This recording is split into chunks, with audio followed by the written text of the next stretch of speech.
Do you have something that you truly, relentlessly desire? Despite your state of life, is there something else that you would go completely to the end of the world to get? Well, lucky for you, there's a way to achieve what you're looking for, and you won't need to go to the end of the world to get it. But you will need to go somewhere, and the place may be too out of reach for some. It's not far away, closer than one may believe, but there are requirements that some individuals may not meet. First, whatever it is that you seek, know that you must seriously desire what you want. In your eyes, it should be something you need. If you begin the journey without the correct state of mind, you will surely fail, as it will be near impossible to turn back once the journey starts. The second requirement is that you will need a vehicle of sorts. Most use a car, as it's the most comfortable choice. But there have been a select few that have used small motorized vehicles, such as an ATV or a motorcycle. But this has proven to be quite difficult, as the conditions of the journey can prove to be too bothersome. Do not use a vehicle too large or noticeable, as you will need some of the cover of night to be most safe. Also, while any sort of car will do, you may not want to choose the most expensive or cherished vehicle. You can take your slick new black Mercedes for the drive if you'd like, but don't expect it to come out in a pristine state. Make sure your vehicle is completely fueled before beginning the drive. The first task to accomplish is to locate the road. It doesn't have a name, it's not on the map, and technically, it doesn't even exist. It will only show up if you're looking for it at the right time, and you will only spot it if you know what to look for. Finally, you must be alone during the journey. You didn't think you'd be able to go with a group, did you? It must be night when you begin. Choose the time of the night where you believe the roads are the least populated. Drive to any area that is just a stretch of road surrounded by woods. Here's where you want to start paying close attention. If you're looking for the road, it will turn up eventually, but you need to search for the road's hint in order to pull down the right one. Once you're close, you will see or feel its signs, but what the signs will depend on what it is you desire. For example, if you're in search of wealth, you may spot shimmers on the empty branches of trees as if they resembled the shine of gold or diamonds.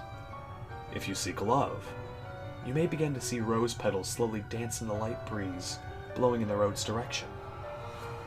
If you seek revenge, you might sense an ever-growing feeling of heat or anger in your body as you approach. Just know what it is you really want, and you'll have no problem finding the turn. Once you're sure you've found the revealed road, take a deep breath and turn down onto it. At this point, you've officially started down the nameless road, which brings you through 11 miles, leading to whatever it is you seek. Each mile will test your desire, and it will expose if you really do want what you're searching for. Before you go any further, stop the car and be wary of a few advisements. Do not turn on a radio during the drive. Do not use a phone during the drive. Reception would be cut off anyway. Do not open the windows during the drive. Make sure they are closed before you continue. If you are riding a vehicle without windows or a top, then prepare for the worst, as the odds are heavily against you. Do not attempt to leave your vehicle at any time. You'll never want to exceed 30 miles per hour unless you're desperate to make it through a section of the road. And, most importantly, as with any drive, buckle up. Feel free to prepare and make sure you're ready. Once the road has been entered, time has stopped, so you don't need to worry about losing the night. Though you may not notice, you're not actually in your own world anymore. Take one last moment to realize that once the first mile is over, there's no turning back. If you ponder turning back at all, know that you shouldn't even be on the journey in the first place. Once all is done, continue on the road. On the first mile, you won't see much change. The road passes through mostly woods, with a few miles being an exception. The air will turn a bit colder, in which you should turn on your heating system if the vehicle has one. You won't want to take your eyes off the road later. Take some time to calm any uneasiness by admiring some of the night sky.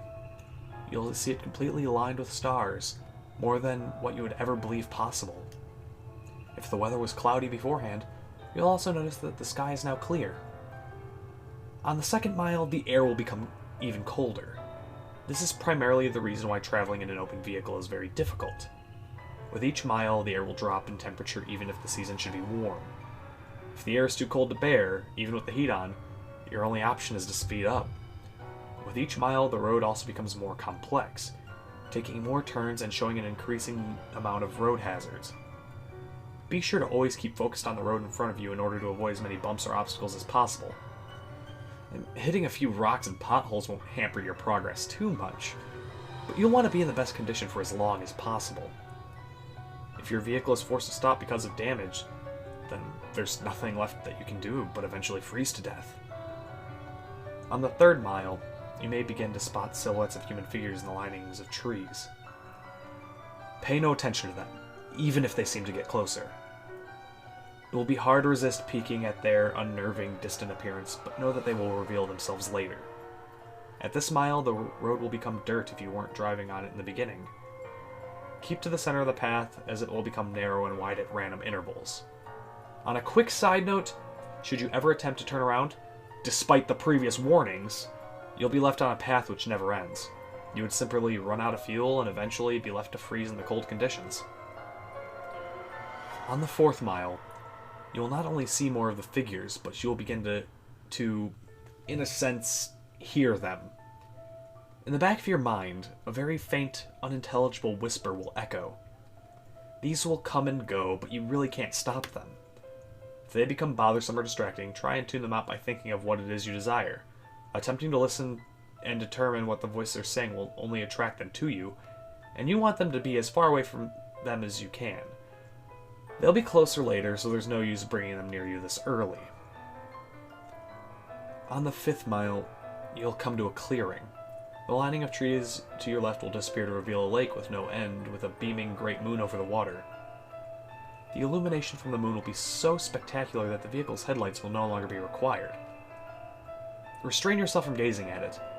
If you look at its light for even more than a few seconds, the road in front of you will end, throwing your vehicle into the water in which you will freeze in mere minutes. The voices will be gone for this mile, but don't rejoice yet, they'll be back. On the sixth mile, take into account that you are more than halfway done. Despite the progress, you may lose hope here. The stars will have disappeared at this point, leaving the sky an empty black abyss. The clearing will have ended, leading you back into the woods. The only light you'll have will be provided by your vehicle's headlights, but they will flicker from time to time, even if you're sure they're in perfect working order. If you have a radio in the vehicle, it will turn on here automatically. If you didn't turn it off beforehand, it will produce an overwhelming screech that will send you off the path. A calm voice will then begin to speak about your greatest fears, what it is you're horrified of in your life. It will speak in a way that will cause you to visualize the words in your mind, so don't listen to it. If you begin to comprehend what it's saying, the horrors will prove too much for you to stay on the road safely. Attempting to turn off the radio will prove no use. Speed up if you need to, just keep your mind off the voice as much as you can. As you approach the end of the mile, the voice will fade out of the speakers, leaving your ears at peace, for now. On the seventh mile, the voices from the figures will return. It won't sound like a whisper this time, but more like distant screams growing closer with each second. At some point on this mile, you'll hear one of them in your ear, as if one of them were right behind you. This is because one of the figures have found their way into your vehicle. Don't turn around. Their faces will shock you into paralysis, leading you off the road. If you don't draw attention to it, it'll become uninterested and hopefully leave. These beings are said to be ones who have traveled on the road before, but were not successful. They live the remainder of their existence suffering in the darkness, with their only goal being to bring other travelers down with them. It has been said from experience that these beings can't physically harm you, so as long as they don't cause you to wreck, you should be fine. On the 8th mile, slow down if you're going too fast. The road here takes very sharp turns, which if overshot will throw the vehicle into a pit through the trees. The cold is near fatal here. If you were to have a glass or bottle of liquid in your vehicle, it would be solid in seconds. The heating system will have become completely obsolete. Your headlights will flicker more, sometimes shutting off for a few seconds. You should brake if this happens, but do not completely stop. The figures will be following you at this point, and should you stop for too long, they will surround and trap your vehicle. More of their screams can be heard from outside your doors, sometimes even sounding of maniacal laughter. Their hands will claw at your windows, desperate to reach in and feel something living. Do not look at them. They won't block your windshield, and the last thing you want to happen is to crash and be trapped with them. If you don't make it from here, pray that it's the freezing that ends you. On the 9th mile, your vehicle will stall. The headlights will shut off, as will all other systems inside. There is nothing you can do to prevent this. What you will need to do is close your eyes and immediately attempt to restart the vehicle.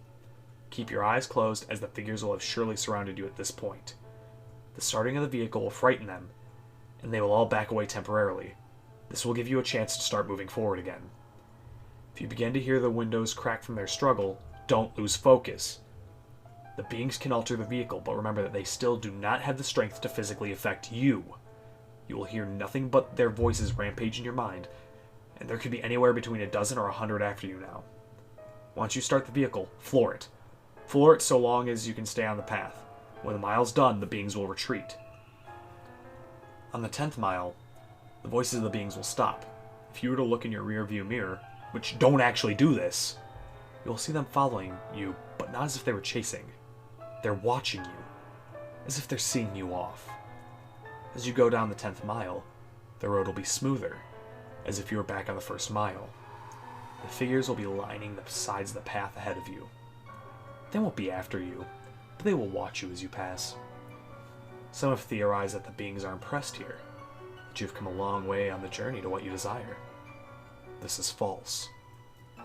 They are not impressed, but they are happy.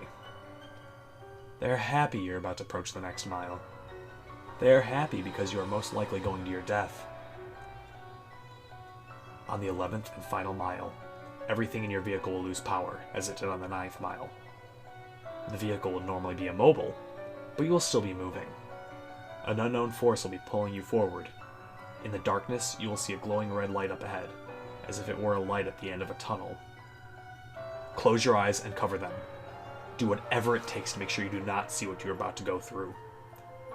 Covering your ears would also be helpful, but keeping your eyes covered should be a higher priority. The red light is another clearing, but there's no moon or lake this time. Once it's entered, unrelenting and inconceivable noises will sound from all directions. No amount of bravery and conditioning will spare you from these sounds. The cold will turn to a merciless heat, burning all parts of the vehicle. You will feel the illusion of the flesh being burned off your bones, that every part of you is being destroyed as you travel through screams and audible suffering.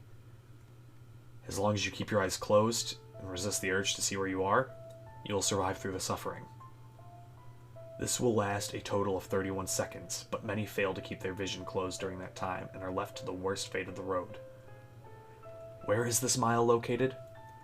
Those who have survived do not know. Some have named it the transmission from hell, but whether it's part of hell is debatable. After the final mile, power will return. Stop the vehicle. Take a moment to possibly regain some of your sanity. Let the screaming in your ears begin to fade and know that you have nearly completed your journey with the hardest task overcome. Breathe and begin to drive forward once again. After only a kilometer, your vehicle will arrive at a dead end. Stop here and don't attempt to move again. Nothing will happen right this second, but do not be completely disappointed. Relax and close your eyes. Imagine in your mind what it is you've desired the entire time. It will most likely still be the same as when you entered, but with some this desire may actually change through making this journey. Think about what it was that you went through such terrifying and difficult means to acquire, and imagine possessing it in your hands. Once you've completely visualized this, slowly open your eyes. You will then find yourself at the beginning of the unnamed road where you first began. This may confuse you, but know that you're finished. Your task is done. Your mind will then turn to your reward. If what you desired was a material, check in the back seat or in the trunk if the object is larger. If the object was small enough, it might already be in your pocket. If what you desired was non-material, then do not be disappointed if the change is not immediate. Turn back to where you came from and you will find in your life that what you wanted is there. You may have found the love of your dreams. You may have gained a natural, unimaginable power. You may have put your most hated enemy in the most satisfying revenge possible. You'll have no doubt gained what you deserved. So now that the task is done, what's the catch? Is your vehicle cursed? Is there something you're about to lose? Is your death imminent? The answer to all this is no, of course. You've done the challenge. You've proved worthy of what you desire. As stated before, the sounds of the 11th mile will continue to exist in your mind, potentially causing you some vivid and unusual nightmares, but these should prove as nothing compared to what you've gained. Now, one last question. Is there something else you desire? Are you not yet satisfied? After all, you're left right back where you started. The road's right in front of you. So are you up for another drive? If so, buckle up and just move forward.